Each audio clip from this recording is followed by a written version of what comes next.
Nutritional needs. Nutritional needs of grazing livestock. So Thank you, Jeff. Thanks, Ray. I appreciate Jeff being here all these 2 days. We don't have all these questions for him. So I've asked Kevin Laurent. Kevin's going to join us and give my second talk this morning. He helped put together that a few years back too, and because I think you need to have different perspectives. It's good to get everybody's different opinions, but it's not that I'm copping out on you, but I wanted him to give his opportunity to share. Kevin's done a lot. If you haven't seen some of our stocker videos, you can go on our YouTube and search too, and we interviewed Kevin with his stocker operation a few years ago, and it's got some good information on there. I'm going to share a little bit with you about meeting the nutritional needs on pasture. This was the presentation that Dr. Emerald Phillips always gave, and so I'm trying to fill in some shoes here. One of the things to think about is when we think with regards to managing livestock and forages and the interface between those two, is that really excellent pasture managers are going to integrate forage management with sound animal management practices. It's not that you're just out there focused solely on forages or focused solely on animals. You're really managing both aspects of this system. This is going to allow you to be efficient. It's going to allow you to increase your profitability. You've seen from Dr. Smith's discussions about the ability to increase carrying capacity, and if we can increase pounds of animal or pounds of milk or whatever that end product is per acre, just like we would be thinking about increased yield of corn or beans per acre, that will increase our profitability of our systems. One way to do that, and Chris mentioned this, and this is our concept number 1 that we'll talk a little bit about, is the main or primary driver for animal performance is intake. You have to understand that for mature animals, approximately 70% of the intake they consume a day goes to just maintenance, just to maintain the body tissues that they have. And so, as Chris was mentioning, if we reduce intake of a grazing animal by 15 to 20%, you're significantly cutting into the performance, because it's that 20 to 30% above maintenance that is going to milk production, meat production, average daily gain, etc. And so when you limit intake, you limit performance. We talked the other day about overgrazing tends to be our biggest challenge. Well, when overgrazed systems, you are limiting intake. And so when we go back and we look at the research data would indicate for beef cattle that when we begin to follow or fall below about 900 to 1,000 pounds of dry matter per acre, we begin to reduce intake because there's not sufficient forage out there for them to consume. And part of the reason for that in beef cattle is, and this is one of the things that Dr. Emerald Phillips always did, is that beef cattle tend to wrap their tongue around the forage, pull it into their mouth, and then the bottom teeth and the dental pad on the top cuts that forage off and is consumed. Sheep have that split lip. They can get down and nibble and bite grass a little bit lower.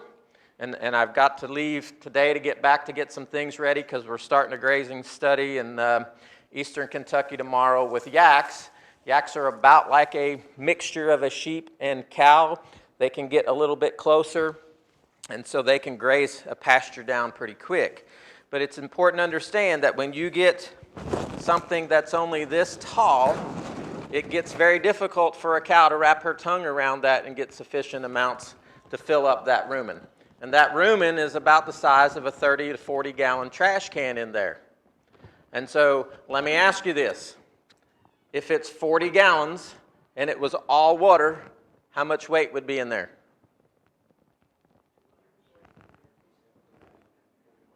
Whoa, what was that? Got to yell it out. Remember, 320 pounds. They've got to consume 320 pounds of fresh grass a day. Okay? Now this is about probably 90% water this time of the year. But the point on that is if you reduce the standing height, the forage that's available to the animals, and the pounds per acre, they spend either more time trying to graze and fill that rumen, or at a certain point it gets hot and they go to the shade and you've significantly reduced intake. Does that make sense? So Dr. Aiken, I know, used to always say that try to leave somewhere around 1,200 pounds of residual. And so that would be around 3 to 4 inches in most of our cool season pastures. And so when you begin to fall below 4 inches, you're going to start limiting intake, limiting performance. All right? Let's talk a little bit about vegetative states. So we think about being in a really leafy, lush type of state here, maybe with this white clover and this red clover. As they get into kind of that pre-bud or boot stage, right where that seed head's just ready to kind of come out, or if they're in the flowering stage, here we've got some bluegrass here that's flowering. You've got some grass right here. This fescue is going to start probably shooting up a flower real soon too. It begins to get a little bit more stemmy. You lose your leaf to stem ratio. Think about these. Look at how much stem is here now and how much leaf you have. And so as you get fewer leaves, you get a reduction in forage quality or digestibility, which means less energy to the animal, which means less performance. If we maintain it in a vegetative state, it's higher in digestibility. It's more rapidly broken down, passes out of the rumen quicker. They can eat more. So it's a double-edged sword when we try to let forages get too tall for dry matter production. Yes, we're getting more available, but we're reducing the digestibility, and because you slow passage rate down, you reduce intake. So it's kind of a double whammy. Does that make sense? Okay. Intakes by different species. I think we try to put this in here. Think about beef cows, really mature forage. This is going to be like our first cutting hay that's cut on July the 4th, right? It's really mature. The seed heads have already dropped off of it, and what you're left with is about 50% of the biomass is being fescue straw. It's about 4% crude protein, about 50% TDN or less, not any better than wheat straw, about 50% of that hay. Whereas if you would have cut it maybe at boot stage to flowering stage, it's going to be higher in protein, it's going to be higher in digestibility. Whereas if we're looking at really vegetative forage, something like this, the cattle are going to eat a lot more of that because it's more digestible, and intakes can be almost 3% of body weight. Stocker cattle, they're a little bit lighter animal, and because they're lighter, just the way the biology works, intake expressed as a percent of body weight tends to be a little bit higher. And so you'll see that as we go from mature forage to vegetative, they're slightly higher when expressed as a percent of body weight when we look at these things. And why are these numbers important? You mentioned about, well, if I split a farm, can I leave them in there 2 weeks? It depends. Is there enough standing forage and enough growth to support them for 2 weeks, or are they going to be starving by day 10? And so you have to kind of think about that. In the spring, right now, you might be having 50 pounds of dry matter accumulation a day. You know, it's rapidly growing versus the summer. That growth rate may slow down to 20 pounds. So you have to be thinking about how quick some of these things will grow. The forage variety test that the forage specialists do here and at Lexington, you can get a rough idea of that forage growth by looking at the different times at which they cut and look at the yields at the Ray, do you do 3 to 4 cuttings usually on those variety tests? Grasses are typically 4, and the legumes are usually 5. So 3 to 5. So we can look at that variety trial data not just from a tonnage, but we can also look at that potential growth from the early season growth to the midsummer growth and give you an idea of what that forage potential is going to be. And so those things are valuable. Holstein steers, they have more gut capacity to body mass, and so we usually figure about a 20 to 25% increase compared to beef steers. And then the calves that are on a cow, don't forget those. They're born at 80 pounds. You wean them at 400 to 500 pounds. They're out there eating forage too. Your lambs that are on the ewes are going to be out there eating forage. So don't forget about the progeny that are there. Dry matter intake depends on several things. It depends on, one, the maturity like we talked about. It depends on the size or the weight of the animals. It depends on the stage of production of the animals. Typically, when you think about it, if you've got a ewe that's carrying triplets and she's near term, near the time that she's going to deliver, there's a lot of space in the abdominal cavity that those lambs are occupying, right? She's going to have 3 lambs weighing 6 to 7 pounds. That's filling up a lot of space that the rumen would normally have expanded into. And so when you think about, that's why we get the risk of kind of energy deficiency in sheep that are carrying multiples at birth.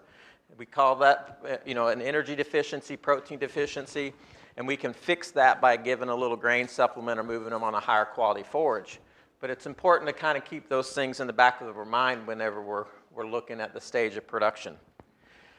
Dairy cows, again, because of the large rumen and because we tend to typically manage them on much higher quality feeds to support the higher levels of lactation, their intakes expressed as a percent of body weight are higher than beef cows. They're going to be 3 to 5%. Dairy heifers, very similar to our stocker cattle because they essentially are stockers. And so 2.5 to 3% is going to be a typical intake on dairy heifers that you're developing. And then our sheep and goats, because of the smaller size of them, but yet still not have a sufficient size of the rumen, typically they're going to be 3 to 5% depending on the quality of the forages. And those are kind of those benchmarks when you go back and you do your math, adjust for your species and adjust for the types of animals that you're dealing with to know how much intake is going to be needed to support them on a daily basis. Okay, wrong button. Keep it vegetative. That's the key thing. So right now in the springtime, we like to top it. Take the tops off, go through the pastures quick, and then come back, let them go again. Try to stay ahead of the game if you can. So we're wanting to increase the speed of rotations right now when the grass is growing really quickly. And then as we move into the summer, when the warmer temperatures on our cool season grasses start shutting them down, soil moisture starts to shut them down. It's not just precipitation that will shut down cool season grasses, it's also temperature. Also, don't start too late. When I was in Missouri, the gentleman that I tenant farmed on, he always said, once the grass gets to the top of your boot, turn out the cows. What did he mean by that? Did he mean the top of the boot up here? Because I had to ask that. I said, what do you mean top of the boot? He said, no. Once the grass covers up your boot, which is about 2.5 to 3 inches, turn out the cows, because if you don't, you won't stay ahead of the grass. And so that's just a general rule of thumb. But typically then, we talked about this, right? If we want to leave 3 inches of residue in a paddock behind, that doesn't make a lot of sense, does it?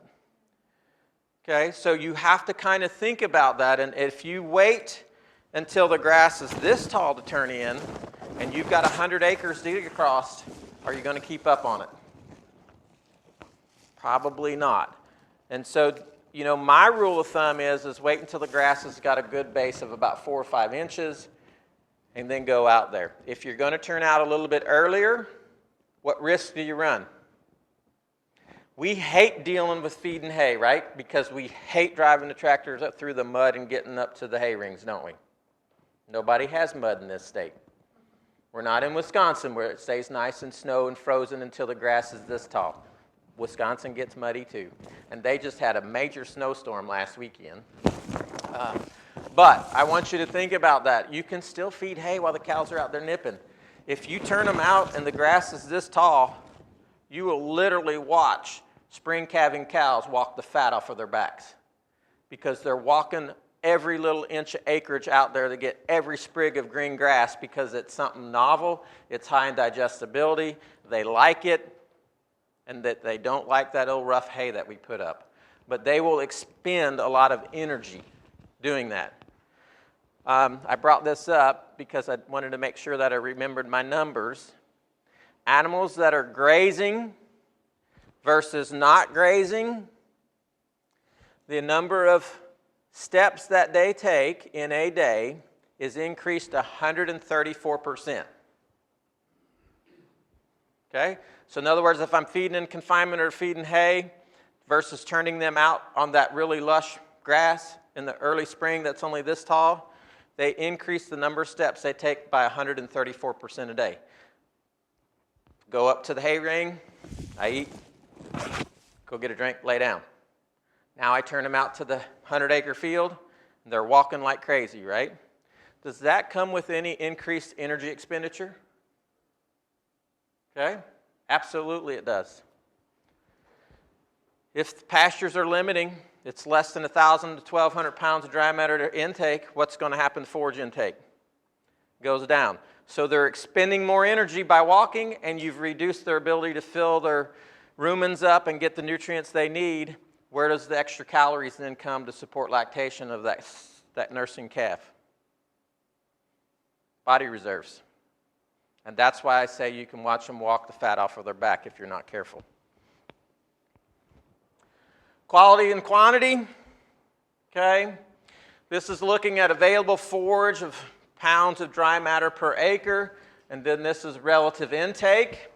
So this is this magic line. If you kind of see where we get to around 900 to 1,000 pounds, anything less than that, we begin to reduce the relative intake of the animals.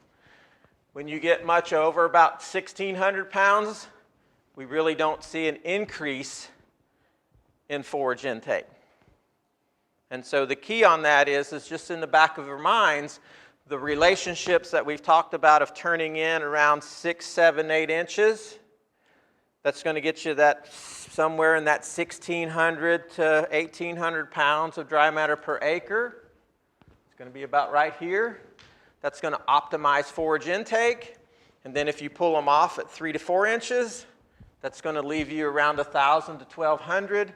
And so those are some of the science parts behind why we make some of those recommendations. Keep hitting the wrong button. Grazing time and bite rate are relatively constant. What does that mean? If we look, we've got these fandangled electronic tags now that we can put in their ears and all that kind of stuff. They will spend about 8 to 9 hours of grazing a day. That's what the data will tell us. And then they've got to lay in the sun or lay in the shade. They've got to ruminate. They've got to regurgitate that forage, chew it, process it, get the particle size down small enough that it will pass out of the rumen. All right? If you limit then the amount of forage that's out there, they will compensate a little bit and spend a little bit more time trying to graze and fill the rumens, but they don't fully compensate. They're not going to go from 8 to 9 hours a day to 16 hours a day grazing. They just don't do that. And so that's one of the reasons why we have to be careful to make sure that we have sufficient forage out there for them to graze, because if they're out there and every bite they take, they're getting a large amount of feed in, they're going to increase the rumen fill faster than if they've got a bite that's only half of what they normally could take. Well, then you're going to really reduce their intake. I know I'm really driving on that, but the overgrazing robs more production and performance from us than we really realize. Because it's not just the lack of filling the rumens, but it's the increased energy expended to try to graze as well, and that's a huge increase. All right, we talked about all these things, and so we talked about this 6 to 10 inches of coming in here and why that's really important. I'm not going to harp a lot on these things. We've already talked about the take half, leave half concept. In a general kind of slow rotation, in that 3 paddock, 4 paddock rotation, we might be at a 50 to 60% utilization. You mentioned about trampling losses and those things. They're real, okay? And we're just making the accommodations for that. And like Dr. Teutsch said, if we reduce the paddock size, you change the feeding behavior, okay? If you increase competition for feed in grazing animals, guess what they do? They graze. Let me put it to you this way. How many of you have ever turned cattle or sheep into a new pasture? Right? Tell me the behavior of them grazing as soon as you open the gates and they enter? Do they come in, A, and put their head down and graze, graze, graze, graze, graze, graze? Or B, do they come in and take a bite here and then they run over here and take a bite here and then they run over here? And do they do that? Which is it, A or B? It is B. Because you know that plant over there just might be just enough better, and I'm not going to let you get a bite of it. If you reduce the amount of access, their behavior changes, and they go in and they're going to take 2 or 3 or 4 bites here before they take a step. And you've reduced the trampling losses a bit. And then they come back through, and they won't always spend that time, but then they will come back and graze those plants a second, third time. But you're increasing the competitiveness of them eating, and so just understand that with strip grazing, you know, we may be only giving them a 10-foot section in a strip. And they put their heads down, and they kind of just come in at the bar, and they just kind of keep eating right through here up until the electric fence. And so that's where Dr. Teutsch said if you reduce that paddock size, you increase that utilization by to 70, 80%. But we still have some losses. You know, Jeff, they become very aggressive when you're strip grazing like that, and they're used to getting something new or getting a new strip. I mean, the cows become fairly aggressive. They'll line up at that poly wire waiting for you to take it down. Absolutely.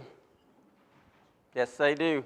When I had some issues with bloat and I was strip grazing and I was actually moving the fence twice a day, they were there, and they wouldn't let me get the fence moved. They would be pushing against the fence, getting a little shock, you know, saying, let's go, let's go, let's go. All right? Milk production. I think it's important to understand that if you limit nutrient intake, you limit milk production, you limit performance. The higher the level of milk production, we have seen our genetics in beef animals continue to increase on milk potential. All right? We've got some herds that on average are in the mid-30s on actual milk production. We used to figure an old Jersey cow out on just straight grass would milk around 50 to 60 pounds. 1996, the beef NRC said that an Angus cow peaked out at about 18 pounds of milk. And we've got herds now that are peaking out at 30 to 35. Does that increase the nutrient needs? Absolutely. Even if you haven't selected for it in a lot of your breeds, inherently the genetic trend has been for milk production to go up, because what are we chasing? Weaning weight. And to get more weaning weight, how do we get that? Either bigger animals, which we actually haven't done. We've actually brought the size of them down a little bit. We put more butts and guts in them, but we brought the size of them down, and we bred more milk into them. And so you've got to understand that that increases the amount of nutrients needed. The first 3 months after calving, cows will typically peak out about 42 to 56 days. So around that 7 to 8 week interval is when they're going to hit peak milk, and then the lactation curve begins to come back down and their nutrient needs begin to decrease a little bit. And I say a little bit because typically at about 60 days after calving is also when we're turning in the bulls to get cows rebred. And so you need to maintain energy intake to support those cows to get pregnant and get bred back. So in your sheep and your goats, don't forget that. It's not just getting the milk production in for the lambs, but also be thinking about, we talk a lot about flushing ewes to increase their number of twins and triplets. We're increasing the plane of nutrition to try and trick the reproductive cycle to say that these ewes have access to greater nutrients. They can support more fetuses, and so they'll ovulate 2 or 3 ova instead of 1 or 2. And so that flushing concept we use in sheep all the time when we get ready to turn the rams out to get more animals or more lambs born per ewe. The life cycle of cattle, and we strictly focus, or we talk a lot about cattle because it's a big part of our sector, but it's also important to think about your ewes and your goats too that are carrying multiple births, because that's going to increase the growth increases in that last trimester, and if you've got twins and triplets and goats and sheep, you have to support the growth rates of those twins and triplets in there too. In beef cows, they will gain about 1/3 of a pound a day the last month in utero. 1/3 of a pound a day in utero in that last month. And what happens the last month? When you start watching for cows that are going to calve, what do you start watching for? Udder development. Are they bagging up, right? You got mammary development and you've got colostrum formation. And those all take nutrients too. So you got the highest rate of fetal development, and you got to support mammary development and colostrum production. So don't rob the cattle and don't rob the sheep and goats in the last trimester of nutrient needs. Okay? If you want to really support high rates of gain on your stocker cattle, you got to make sure that you keep plenty of forage out there, and you also got to make sure that you try to keep it in high quality as possible. Typically, we'll see 1.25 pounds to 1.5 pounds average daily gain on stocker cattle on fescue. If you incorporate some legumes, you can increase that by a couple of tenths of a pound a day because it's higher in protein and it also tends to be higher in digestibility in the leaves. And so you can manage your forages that way. If you can incorporate, like Chris said the other day, some crabgrass and some of these other warm season grasses that will be very vegetative in the July-August time frame, you can increase your gains during that period of time as well compared to our cool season grasses. So use all of these things to try and incorporate into your grazing system to increase the opportunity to get more pounds of animal produced per acre. Concept 3 real quickly, cattle will selectively graze. The first day that they go into a paddock, they take off the top leaves. Second day they come in, they take midpoint. And now as you're getting down the plants further and further, you're getting more stem, lower quality. Okay, so understand that while you may be in a pasture for 10 days, the first 2 to 3 days they're taking the really good stuff. The next 4 or 5 days they're taking the lower quality stuff. And then those last 3 or 4 days when they're still in there, they've shifted back grazing the regrowth because it's more digestible, higher in quality. And so that's why in some of your pastures you'll see you've still got fescue that's out there this tall, right? And yet you got places where there's a lot of bluegrass that was grazed down in the dirt.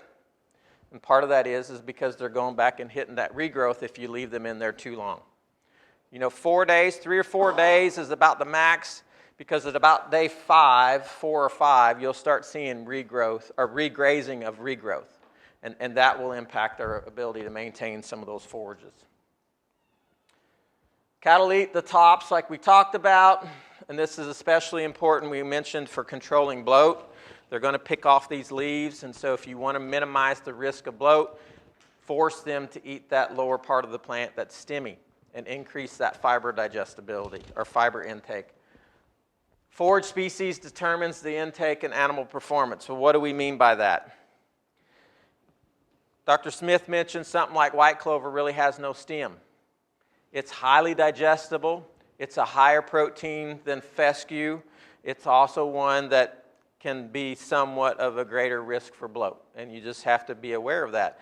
But when you mix it into a stand, and it's 20 to 30% max of the stand, they're going to eat some of that, and they're going to eat their grass, and it's going to minimize the risk of having bloat. We look at cool season grasses and think about these as just pillars of performance. Cool season grasses will get you to a certain level. Predominantly then, because we increase digestibility when we incorporate the legumes, because the leaves are more digestible than the grass, we can potentially increase intake because it clears out of the rumen faster. If we go to straight legumes that are well managed, we can see even greater intakes, greater digestibility, but that's where we start running the risk of bloat and some of the other issues. And that's where finding that maybe 25 to 35% balance in the mixture is a good thing. There's been a lot of work, and we're finishing up a study looking at red clover. Red clover tends to help fight some of the fescue toxicosis. It's not just a solution to pollution as dilution factor. There are other things, and we found in our work In cull cows and heifers that were in feedlot settings, getting red clover hay versus fescue hay, we've got about 200 to 300 genes that are altered when fed red clover versus fescue. It's not just a digestibility. There's something else that these bioactive compounds are doing to turn genes on and off in cattle. We've hammered this a lot. I'm not going to go through the cool season growth curves, but just understand, like we talked about, it can be okay to have a little bit extra right now, right? I'm going to challenge you as you drive home today, because we had a dry April, watch the pastures. How many pastures look like putting greens, and how many of them have 4 to 5 inches of growth? All right? The ones that are looking like putting greens right now are going to be ones that are going to struggle the rest of the year. All right? I don't think we really need to go through any of this. I think we've covered all these things, talked about putting different species together. And we already talked about the time that we spend doesn't necessarily increase on poor quality pastures. Why is that? If I just said that, well, the grass is mature, it's no big deal, they'll graze more, right? Why will that not work? I've got a field that I never turned out until July the 1st. It's a cool season grass field, and it was just one that I just got, and I'm going to turn in and graze it. It's mature. And so with mature grass, what happens to digestibility? And if it's not as digestible, how fast does it get out of the rumen? How fast will that 6 to 8 inch tall plant get reduced to a ½ inch particle size to pass out? Takes a longer period of time, right? So just understand those basic concepts. Any quick questions? Already mentioned all this stuff. Ray mentioned this, right?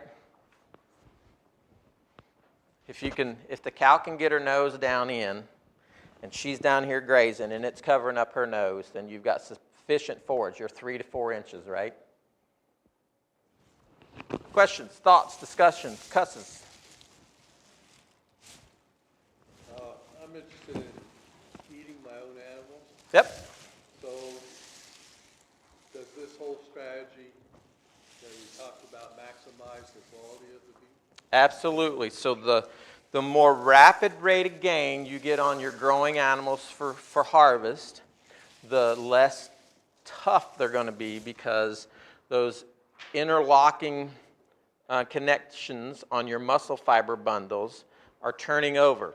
And when you have more rapid rate of growth, those get broken and fractionated more rapidly. And so if you maintain 2 to 2 1/4 pound a day gains on beef animals versus 1 1/4 pounds, they reach harvest weight earlier and younger, which is going to increase the tenderness. And you're breaking those muscle fiber connections down more, which will increase tenderness. Because you're exceeding their maintenance requirements, they will deposit a little bit more fat quicker, and you'll get a little bit more marbling in those animals as well. So it absolutely applies to animals that we're raising for slaughter. Good questions. What else?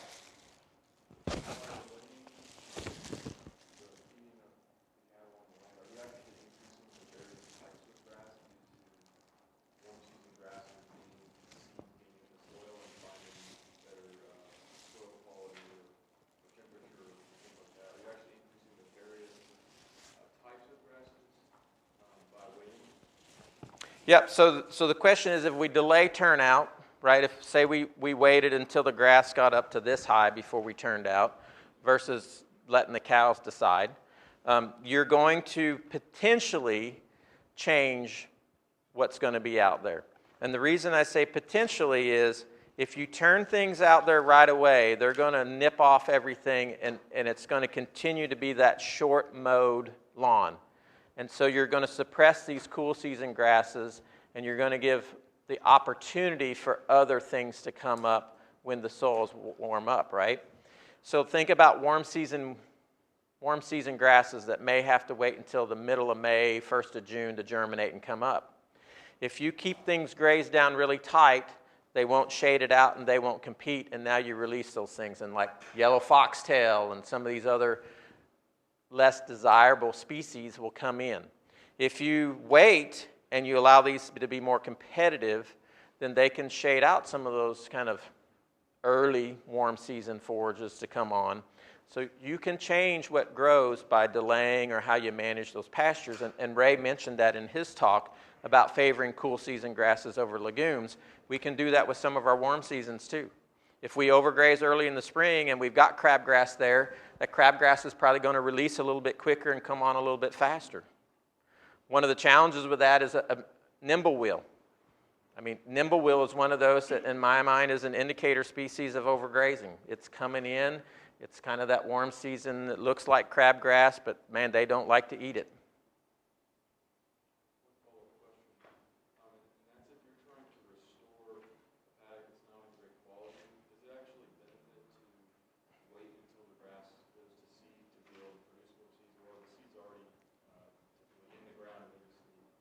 So the question is can you manipulate stands by letting a field go and set seed and drop seed? And some of our plants, Chris mentioned crabgrass, we need to do that with, right? At least one time, let it go through and do that. Others, there's probably sufficient seed bank there. Clovers have hard seed and it will survive for a long time. Did anybody look at your pasture areas? I promise that Chris didn't put vetch in those fields. But if you look, there's vetch coming up in there. Or bluegrass. And there was what I call cheat grass, which is hairy brome grass is in there pretty high and heavily. And so those are not things they seeded, but there was sufficient seed bank that when they killed them out and disturbed the soils, you released the opportunity because there's no competition for them that they came in. And so, yes, there's sufficient seed banks in some of those fields. So you don't always have to do that for all forage types, and that's where it's important to learn what you're managing if you need to do that or not. Lespedeza is another one that you probably need to make sure and let go to seed. And Lespedeza, I have a challenge with it right now. I mean, one, you can't get it, and two, seed was like $4 a pound. And I'm not sure when you look at the price of forage produced that it's a decent value compared to some of our other legumes. And that's Lehmkuhler's opinion. Take it for what it's worth. That seed comes out of Oklahoma and some of those areas, and they've been in severe drought that's limited the availability of it. All right, I think I'm out of time. Pretty sure I'm out of time. Good questions. Oh, good. How about that? First time, everybody write it down on your calendar. Lehmkuhler was short on a presentation. Other questions? This is good discussion. Do you have any, interesting things that you observed being turned on due to the Well, it's genes that we anticipated, right? They were genes that were related to fat, to fat synthesis. We had, understand these were in cows that were in kind of they were gaining 3 to 3.5 pounds a day. They were cull cows that we intended to recondition prior to harvest. And so they were on a high plane of nutrition, but they had more upregulated fat genes than fescue. And so that makes sense because they also were gaining slightly better than fescue. So there's a lot to be learned about the potential for these bioactive compounds in forages and their ability to turn on